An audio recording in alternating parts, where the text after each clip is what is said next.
Situ cantik tu. Tu tempat burung. Tu. Pokok tinggi tu. Tu patah. Ada tu.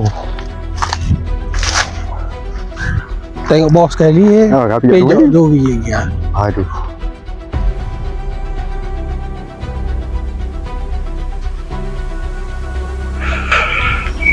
Weh, aku rasa kat sini tak ada burung ah.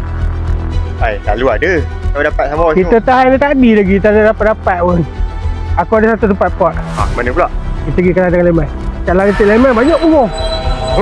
Anak kawan. Awak kan tahu kan situ.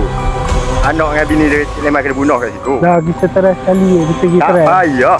Ni masa ada lagi ni, sikit lagi kita boleh pergi. Boleh tahan kat sana. Dekat kat maghrib kan dia muncul kan. Gadang dia situ, dekat tu, depan tu. Tak tahu dekat je. Kawan tak sampai ni.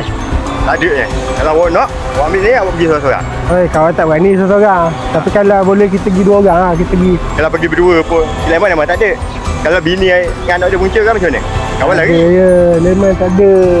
Tak ada. Dia takkan muncul je. Tak ada. Awak pergi lah seorang-seorang. Kawan nak balik.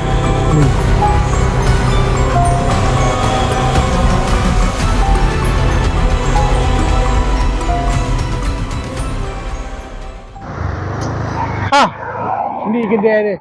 Biasa yang Abang Wan lepak dengan Ustaz. Tu. Kita tengok dalam. Alah Pok Mi. Tak ada lah Abang Wan kat sini. Macam mana dia Pok Mi?